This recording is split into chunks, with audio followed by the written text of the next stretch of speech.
Haleluya. Mari kita lihat firman Tuhan. Kalau begitu kita akan belajar kebenaran. Tema kita pada bulan ini berbicara tentang ketaatan. Taat itu adalah inti ibadah kita. Sekali lagi, ketaatan itu adalah inti ibadah. Saudara-saudara, ketaatan seringkali menjadikan kita takut begitu, atau bukan takut, rasanya jenuh. Tapi sesungguhnya nilai kekristenan Anda dan saya, sekali lagi, nilai kekristenan Anda dan saya itu bukan di sini, bukan di gereja. Nilai kekristenan Anda, nilai kekristenan Anda dan saya itu dinilai di luar sana, melalui perbuatan, pekerjaan-pekerjaan yang kita lakukan. Itu dinilai. Kalau di gereja itu semuanya kita bisa terbilang nilainya itu 90, ataupun bisa dibilang sampai bisa mencapai 100 kelihatannya di dalam kita berbicara tentang nilai kehidupan kekristenan di dalam gereja ini. Tapi yang sesungguhnya itu ada di luar sana. Dan ketaatan Anda itulah yang menjadi sebuah penilaian dunia atau masyarakat terhadap kita. Siapa kita tergantung dari bagaimana Anda mentaati kebenaran. Dengan demikian, sama seperti orang tua tadi, seperti kesaksian tadi, bahwa ternyata orang tua itu dinilai dari perbuatannya. Sama itu artinya dinilai dari ketaatannya pada perintah. Kita suka memerintahkan anak orang lain terhadap untuk sesuatu hal. Bagaimana dengan kita? Harusnya kita sudah memulainya. Makanya pendeta pun susah sebenarnya juga. Karena pendeta ini kan jago bicara, namun seringkali sulit dalam perbuatannya. Perkataannya manis. Sampai ada yang bilang begini, pokoknya jangan lihat perbuatan saya ya, lihat aja lah apa yang kusampaikan. Bisa begitu? Nggak bisa lah. Harus perbuatan itu menyertai setiap perkataannya. Bahasa yang sering disebut dalam kitab Yakobus, iman Anda harus disertai dengan perbuatan Anda. Nggak bisa cuma ngomong saya beriman, tapi perbuatan itu tidak menunjukkan Anda beriman. Itu sebabnya iman tanpa perbuatan pada hakikatnya mati, sia-sia. Jadi saudaraku, belajarlah kita untuk menyadari pentingnya yang namanya taat. Ibadah itu di dalam gereja itu nyanyian, kita tadi memuji Tuhan ya, itu baik. Setiap agama itu punya ritualnya, setiap agama. Ritual dalam menjalankan ibadahnya. Kita juga sebenarnya ritualnya ada. Apa itu? 1 lagu lambat, habis itu doa, baru kemudian 3 lagu girang, lagu pujian. Habis itu 1 lagi lagu lambat lagi, yang lagu penyembahan, baru firman. Habis itu mungkin ada kesaksian. Habis itu kolekte, pengumuman, pulang. Minggu depan begitu lagi. Itu ritual sebenarnya tanpa sadar. Ya ada gereja lain, katakan begitu, teman-teman kita dari gereja-gereja lain, ritualnya beda lagi. Ritualnya itu mungkin kan ada yang disebut dengan votum, ada epistelnya dibacakan. Nah itulah ritualnya. Nah tetapi semuanya itu intinya dalam menjalankan ibadah itu sebenarnya adalah taatnya kita dengan Tuhan kita. Jadi itu inti sebenarnya dalam sebuah ibadah. Karena tujuan yang utama adalah bagaimana kita ini mengalami perubahan hidup. Sekarang pertanyaannya, ketika Anda mendengar kata taat, apa yang muncul dalam pikiran Anda? Itu pertanyaan dulu. Taat, apa yang muncul dalam pikiran Anda? Apa? Positifkah atau negatifkah? Apa dalam pikiran nih sekarang? Coba ditanya dulu. Anda coba cek hidup Anda hari ini. Atau Anda memang begitu bilang taat, Anda menyukainya? Yes, luar biasa. Anda senang dengan ketaatan, bicara ketaatan itu. Atau Anda jadi orang yang tidak suka bicara soal taat, itu nggak suka. Kenapa? Karena sepertinya kebebasan Anda itu dibatasi, dikungkung. Ada banyak orang seperti itu, saudara-saudara. Dan saya dulu termasuk orang yang seperti itu. Karena bicara tentang mukjizat, bicara tentang kuasa, saya sangat senang sekali. Doa orang benar tinggal yakin didoakan besar kuasanya. Amin. Oh, itu kalau teriaknya itu luar biasa itu. Tapi bicara tentang hidup Anda harus Anda serahkan buat Tuhan. Belajar taat. Itu langsung berpikir nggak ada lagi suara amin, nggak ada lagi. Ya, yes. Begitu. Tapi kalau bicara tentang berkat misalnya, ini berkat, amin, haleluya, yes. Kalau perlu 2 tangan sama ikut kaki, yes, begitu. Tapi begitu bicara taat, bicara tentang kita harus melakukan pertobatan hidup setiap hari, itu seolah merasa gampang begitu. Apa sih ini kok korbannya gimana sih? Gitu kira-kira gitu dia. Kok ada lagi yang bilang kayaknya korbannya kurang memberkati gitu dia. Itu pikiran Anda hari ini, yang hari ini kita semua. Coba Anda cek. Jangan reka-reka pikiran orang. Oke? Jangan. Kadang-kadang ada pula orang, iya betul kali ini. Terus ditengoknya kawannya, ya kan? Seolah-olah dia ngerti isi kepala kawannya itu. Nggak suka dia taat ini, nggak suka. Kepala orang yang ditengoknya. Kepalamu, tengok kepalamu. Belah kalau perlu tengok. Jangan ijit orang gitu. Karena ketaatan itu sebenarnya kadar dalam setiap orang itu beda-beda memang, saya tahu. Beda-beda. Ada orang susah sekali taat misalnya dalam hal memberi. Susah kali. Karena dianggapnya apa ya? Itu aja sih khotbah gitu, memberi. Itu nggak suka dia, karena itu taat sebenarnya, taat memberi. Tapi ada juga orang yang suka bicara taat nggak memberi. Tapi ada juga yang lain yang lebih suka dia apa? Taat itu bicara tentang apa? Bicara tentang kuasa Tuhan. Kita doa, berpuasa. Itu kuat sekali, doanya kencang gitu. Tapi untuk taat, bagaimana menundukkan diri pada suami misalnya, dia nggak suka. Nah itu tadi sebenarnya kadarnya itu ada saja yang beda-beda. Nah sebabnya saudara-saudara, banyak orang ya berkompromi terhadap dosa demi sebuah keuntungan pribadinya. Kompromi, itulah yang sulit menjadi taat karena dia kompromi. Nah, komprominya kenapa ya? Bisa karena ajakan teman, bisa jadi kompromi. Bisa juga karena apa? Ya karena memang sesuatu kejadian terjepit, tidak ada sepertinya jalan keluar. Bagaimana caranya? Ya kompromi. Bisa juga. Tapi kita mau melihat hari ini apa kata Yesus. Di dalam Yohanes 14 ayat 15 dikatakan, jikalau kamu mengasihi aku, kamu akan menuruti segala perintahku. Kalau kamu mengasihi aku, kamu akan taat. Itulah dia intinya. Kalau kamu mengasihi aku, kau akan taat.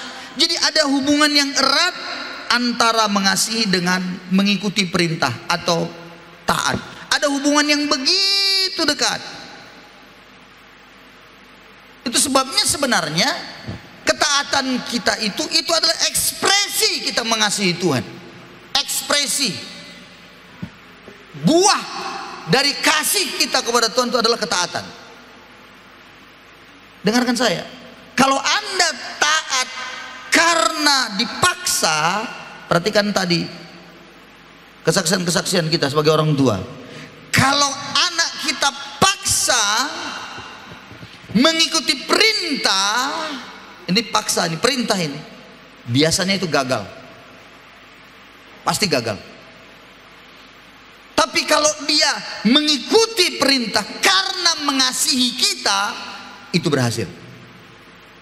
Di situ pasti berhasil.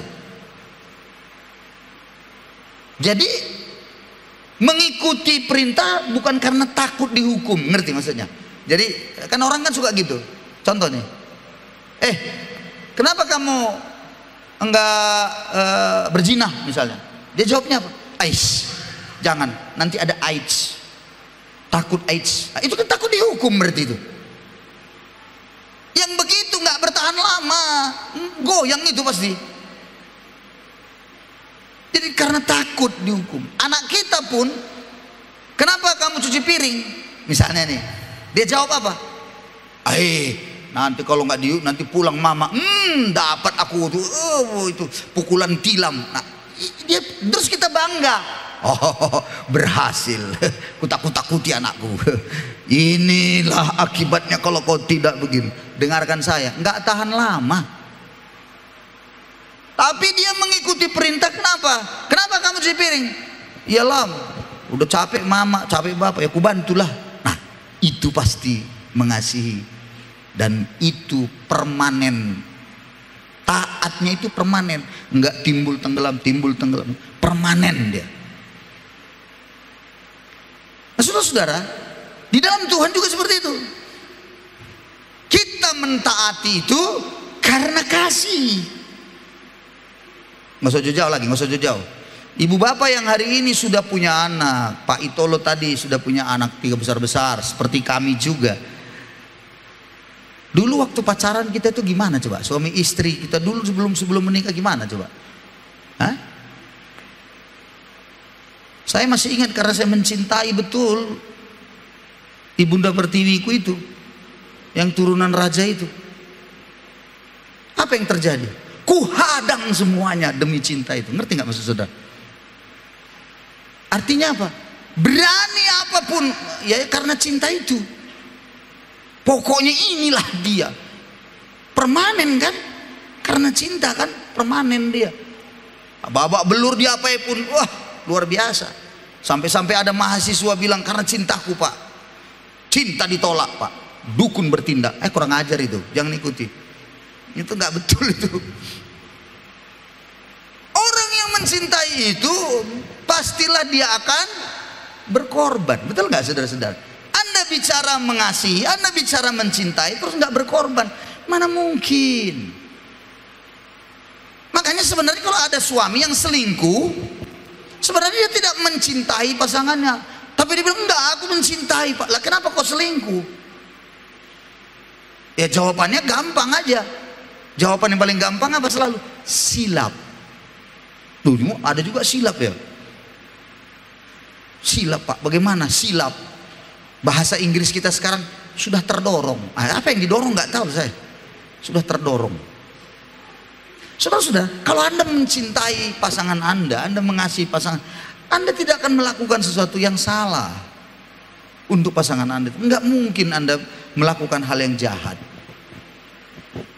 Itulah sebabnya, sekali lagi, kalau Anda mengasihi Tuhan, mengerti, menyadari betul-betul kasih Tuhan itu buat saudara, taat Anda itu permanen biasanya. Tidak kambuhan, tahu kambuhan? Kambuh-kambuh dia begitu. Hari ini apa, besok kumat lagi, taat kumat lagi begitu. Enggak, kalau karena mengasihi Tuhan, kita akan sadar gitu. Iya ya.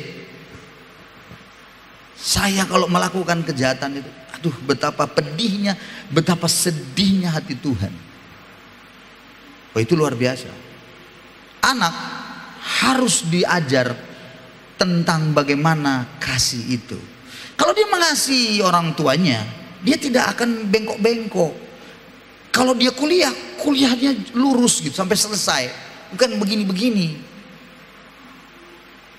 Itu sebenarnya Anda harus tanamkan kasih itu kepada anak-anak Anda.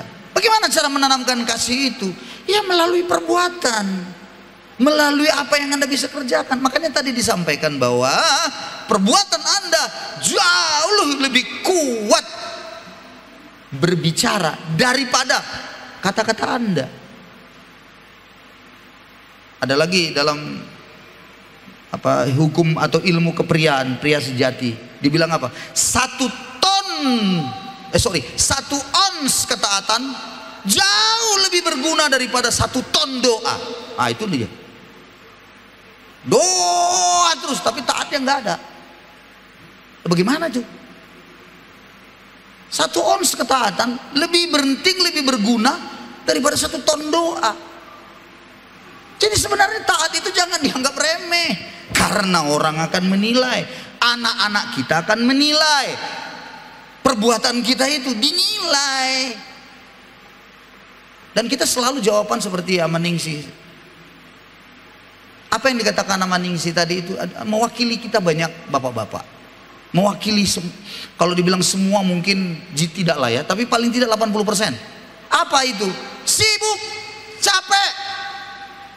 Udah capek aku dari kantor, aku kan mau tenang, sampai di rumah tenang, entah ngapain lagi ribut kali pun anakku ini. Nah begitu dia, nggak mau ngambil sebuah korban, pengorbanannya yang namanya waktu, tenaga, lelah. Memang begitu. Saya juga kadang-kadang seperti itu. Sudah saya bilang sama istri, kenapa sih gak selesai-selesai, terus aku udah capek sekali mikirin ini mikirin itu. Coba bayangkan loh mak, apa jawaban istri saya. Nah inilah susahnya jadi pendeta ini. Apa dibilangnya? Papa, masih kucatat khotbahmu 3 minggu yang lalu. Memang kalau wanita itu memang ahli sejarah, dia ingat semuanya. Hebat itu, perempuan namanya istri ahli sejarah, diingat semua. Papa, katanya, enggak, kau ingat ya khotbahmu 3 minggu yang lalu itu? Aku pun sudah lupa, dia masih ingat. Hebat, itu perempuan. Itu ibu, istri, ibu. Kalau istri bapak-bapak ya sama saja. Sudah begitu nasib kita pak, terimalah. Apa korban 3 minggu lalu? Ya itu kan kau bilang, kalau mengasihi itu ya berkorban. Mengasihi itu kan harus memberi. Apa khotbahmu itu untuk jemaat saja, untukmu tidak? Udah kayak gitu, udah diamlah. Kalau ditembak gitu udah diam. Saya bilang capek kali aku mikirin ini. Belum lagi kuliah lagi, belum lagi ini, belum lagi itu. Jadi apalagi sekitar 3 bulan yang lalu saya siapin buku, saya buat buku semua. Bisa tidur sampai jam 2 baru tidur, bangun nanti jam 5. Itu pun udah ngantuk-ngantuk. Karena dipaksa berdoa. Jangan kau suruh jemaat berdoa, kau tidak berdoa. Kata, kan ngeri-ngeri sedap itu udah ngomongan gitu. Terpaksa berdiri walaupun oleng ya kan. Berdoa kan begitu kan. Ya begitulah hidup. Ya hidupnya begitu. Kadang terlambat lagi bangun, terpaksa kan. Apa boleh buat? Terlambat lah. Makanya nanti udah pergi anak-anak, baru cuci muka. Anak-anak saya itu si kembar kalau pergi sekolah wajib saya peluk, wajib saya doakan walaupun sebentar. Jadi kalau saya lagi capek gitu, lagi baringan baru selesai doa tadi, lebih baringan, mamanya nyiapin makanan semua. Pak, anakmu. Nah, kalau dibilang anakmu, katanya saya langsung bangkit. Bayangkan itu. Itu kalau udah suara itu kalau suara menggema, wah itu suara Tuhan saudara-saudara. Jangan main-main. Maka saya berdirilah, saya keluar dari kamar lah, saya peluklah anak saya. Tuhan berkati anakku ini begini. Amin. Peluk lagi satu lagi Tuhan. Amin. Tiap hari loh saudara. Boleh tanya anak saya. Tiap hari. Kecuali pernah kejadian anakmu, saya lagi mohon maaf, saya lagi di kamar mandi buang hajat. Nggak bisa. Mana bisa diwakilkan itu kan?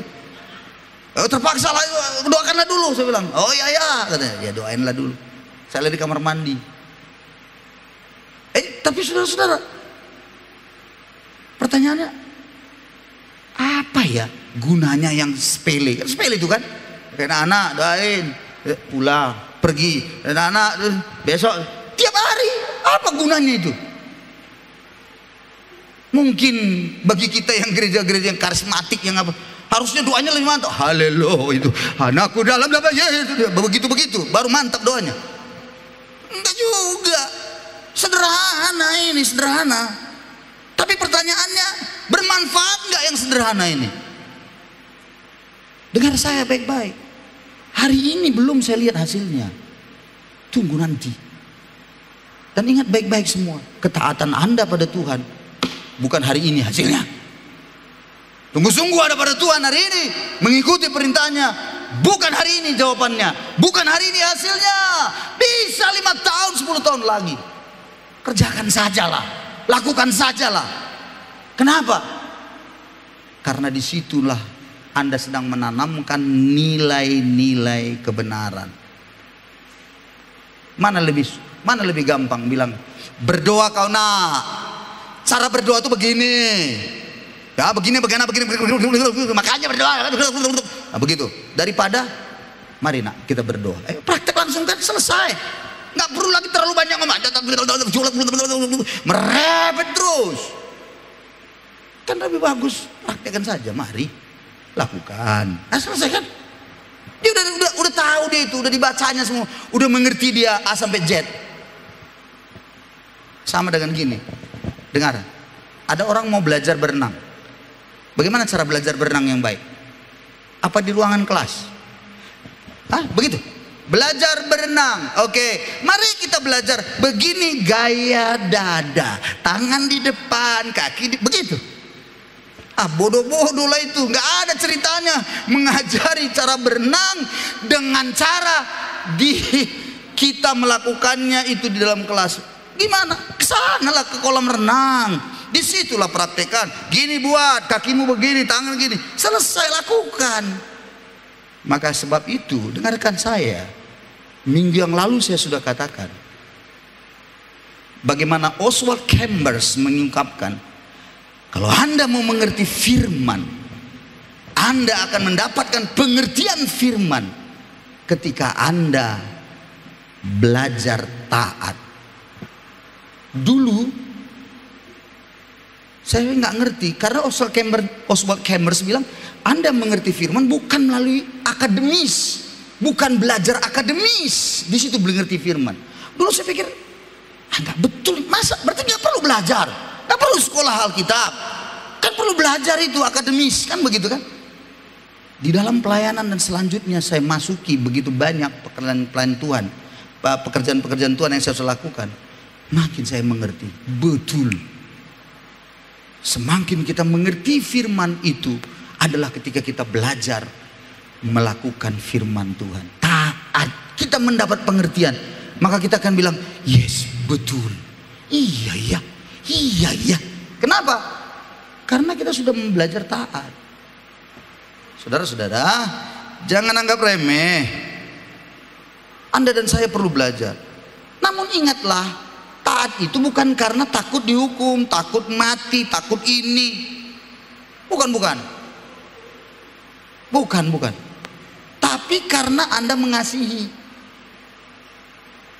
Dosa, saya tanya, orang yang masuk neraka itu kenapa? Orang masuk neraka itu bukan karena nggak menerima Yesus, salah. Orang yang masuk neraka itu bukan karena nggak menjadi Kristen atau nggak ke gereja, salah. Orang itu masuk neraka itu disebabkan apa? Ketidaktaatan, itu awalnya. Adam tidak taat pada perintah, maka dosa masuk. Ketidaktaatan Anda membuat dosa masuk lebih banyak lagi dalam rumah tangga Anda. Itu. Nah, belajarlah kita menyadari akan hal ini. Adam, dia tidak taat. Makanya Roma 5 ayat 18 bilang, oleh karena ketidaktaatan satu orang, semua kita menjadi orang berdosa. Tetapi oleh karena ketaatan satu orang, yaitu Yesus, semua kita menjadi orang benar. Wih, hebat loh.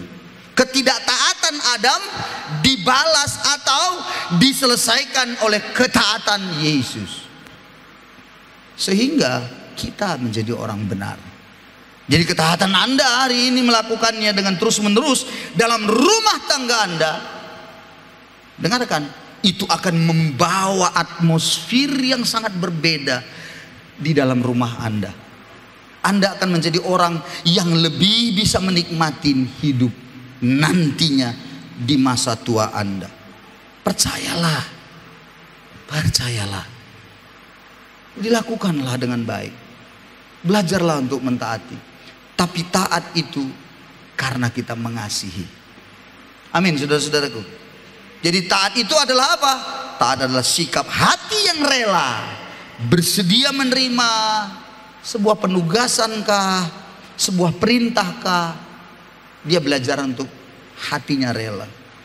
Jadi tidak taat artinya mengasihi diri sendiri, mengasihi kedagingan kita, mengasihi kenikmatan daging, kenikmatan dunia ini, kenikmatan dosa.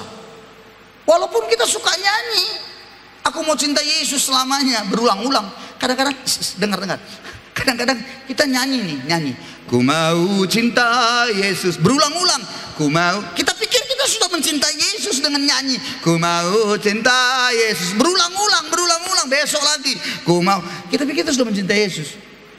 Belum tentu. Anda dan saya perlu untuk apa? Mentaatinya. Disitulah membuktikan kita mengasihi Tuhan. Di dalam 1 Yohanes 2 ayat yang ke-15, ayat yang ke-5, 1 Yohanes 2 ayat yang ke-5, dalam terjemahan bahasa Indonesia masa kini, yang Anda buka, kalau Anda buka Alkitab Anda manual, itu mungkin terjemahan baru, LAI. Tapi kalau kita melihat dalam terjemahan bahasa Indonesia masa kini, dikatakan begini, tetapi orang-orang yang taat kepada perkataan Allah, orang itu mengasihi Allah dengan sempurna. Itulah tandanya bahwa kita hidup bersatu dengan Allah. Jadi bersatu dengan Allah, tandanya itu taat. Mengasihi Tuhan itu taat, tandanya itu. Itulah yang dilakukan Yesus. Yesus itu dikatakan bersatu dengan Allah. Aku di dalam Bapa, Bapa di dalam aku. Dan dia berkata, tidak pernah aku mengatakan sesuatu di luar apa yang Bapakku katakan, katanya. Karena dia nyatu. Dan pembuktiannya itu dia taat pada perintah Bapa. Makanya waktu dia mau mati, jujur saja kedagingannya, secara kemanusiaannya, bisa saja dia menolak. Sampai dia kan berdoa, bukan, di Getsemani, kalaulah boleh ya Bapa, lalukanlah cawan ini daripadaku, tapi bukan kehendakku yang jadi, kehendakmu lah yang jadi. Dia taklukkan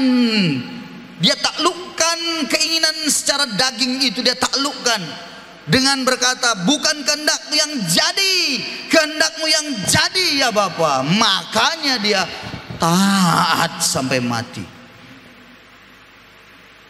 Di dalam Filipi pasal 2 ayat yang ke-5 dikatakan, hendaklah kamu dalam hidupmu memiliki perasaan pikiran sama seperti Kristus. Wah, itu luar biasa. Apa itu? Naruh pikiran perasaan yang terdapat juga dalam Kristus. Ayat 6-nya bilang, Filipi 2:6, yang walaupun dalam rupa Allah, berarti dia Allah. Walaupun dalam rupa Allah, berarti Yesus kita itu Allah. Lalu tidak menganggap kesetaraan dengan Allah itu sebagai milik yang harus dipertahankan. Dia nggak pertahankan itu, keilahiannya itu, tetapi justru ayat 7, mengosongkan diri, mengambil rupa seorang hamba, menjadi manusia. Dia ambil kemanusiaan, dia tempel pada dirinya. Dia Allah, sehingga waktu dia lahir ke dunia, dia Allah, dia juga manusia 100%. Dan dalam keadaannya sebagai manusia, ayat yang ke-8 bilang, dalam keadaan sebagai manusia, ia merendahkan diri dan taat sampai mati di kayu salib. Taat, kenapa dia mau taat itu? Sebagai bukti bahwa dia mengasihi kita semuanya, bahwa dia mengasihi alam, bahwa dia merindukan saudara dan saya semua diselamatkan karena kasihnya. Jadi taat itu karena dia mengasihi saudara dan saya, sehingga dalam waktu itu pula lah, dalam ketaatannya itu pula lah, maka Yesus pun menyerahkan nyawanya itu Tidak ada satupun dalam pikiran Yesus yang mengatakan bahwa hidupnya adalah hidup yang sekedar saja, atau hanya bagaimana kehidupan jalan saja, seperti manusia biasa saja. Tidak. Tapi Yesus sedang mengatakan bahwa aku taat sampai mati. Karena apa? Karena aku mengasihi. Nah sekarang saya berharap Anda menyadari, kalau Yesus sudah taat sampai mati karena kasihnya, maka kita juga taat pada perintah Tuhan. Karena apa? Karena mengasihi, bukan karena perintah, takut pada perintah, bukan karena kita ini takut dihukum. Saudara-saudara, jadi pelajaran berharga kita adalah belajarlah kita untuk mentaati Tuhan karena kita mengasihinya. Amin, saudara-saudaraku. Nah sekarang pertanyaannya selanjutnya, apa lawan kata dari kalau kita mengasihi Tuhan? Apa lawan katanya? 1 Yohanes 2 ayat 15. Kita akhiri ya. Lawan kata dari mengasihi Tuhan itu 1 Yohanes 2 ayat 15. Janganlah kamu mengasihi dunia dan apa yang ada di dalamnya. Jikalau orang mengasihi dunia, maka kasih akan Bapa tidak ada dalam orang itu. Jadi mengasihi dunia itu berbanding terbalik atau berlawanan dengan mengasihi Tuhan. Pertanyaannya lagi, mengasihi dunia, apa rupanya dunia itu dengan semuanya di dalamnya itu apa? Ayat di bawahnya, ayat 16, dia berkata, sebab bagaimana yang semua yang ada di dalam dunia, yaitu apa isi dalam dunia? Keinginan daging, keinginan mata, keangkuhan hidup, semuanya itu bukan berasal dari Bapa, melainkan dari dunia. Saya percaya orang Kristen tidak lagi bicara mengasihi setan, nggak ada ya. Saya yakin itu tidak mungkin. Tapi mengasihi dunia, ya. Keinginan mata, keinginan daging, keangkuhan hidup itu berasal dari dunia. Nah, itulah yang berbicara. Apakah yang membuat kita berbelok arah, tidak lagi mengasihi Allah, mengasihi Tuhan, karena kita sudah mengasihi dunia, berbelok. Apa yang ada di dalam dunia? Keinginan mata, keinginan daging, keangkuhan hidup. Saya akhiri, saudara-saudara, ceklah dalam hidup Anda hari ini. Apakah keinginan daging itu begitu kuat di dalam diri saudara dan saya? Apakah keinginan daging itu begitu mengikat saudara? Kalau begitu, berarti kasih akan Bapa tidak ada dalam hidup saudara. Maka dengan demikian, kalau tidak mengasihi Bapa, jamin 100% Anda akan sulit menjadi orang yang taat. Tapi kalau Anda belajar menanggalkan semua perkara dunia itu, lalu kemudian Anda mengasihi Tuhan dengan sebuah pengertian bahwa Yesus sudah mengasihi saya, menyerahkan nyawanya untuk saya. Itu sebabnya saya harus memberikan diri saya, hidup saya, karena kasihnya itu luar biasa untuk saya. Saya akan mengasihi Tuhan luar biasa juga. Maka Anda akan taat. Anda akan taat, pasti taat. Taat Anda bisa permanen. Seperti tadi, anak-anak kita, kalau dia tidak mengasihi orang tuanya, dia pasti akan sulit mengikuti perintah, sulit sekali. Malah Anda akan ditipu-tipunya. Dia nggak tahu bahwa mama bapaknya capek cari uang, bagaimana supaya dia bisa kuliah, bagaimana supaya dia bisa dapat nantinya di sana pekerjaan, bagaimana. Berulang-ulang Anda katakan, tetapi karena dia belum memiliki kasih itu, pada akhirnya dia akan langgar juga. Saudara-saudaraku, ajarlah bagaimana anak-anak kita harus mengasihi. Dan dimulai dari kita hari ini, kita harus belajar mengasihi Tuhan kita yang luar biasa. Tuhan memberkati kita semuanya. Mari kita beri tepuk tangan pada Yesus kita yang luar biasa. Kita akan menyambut perjamuan bersama-sama.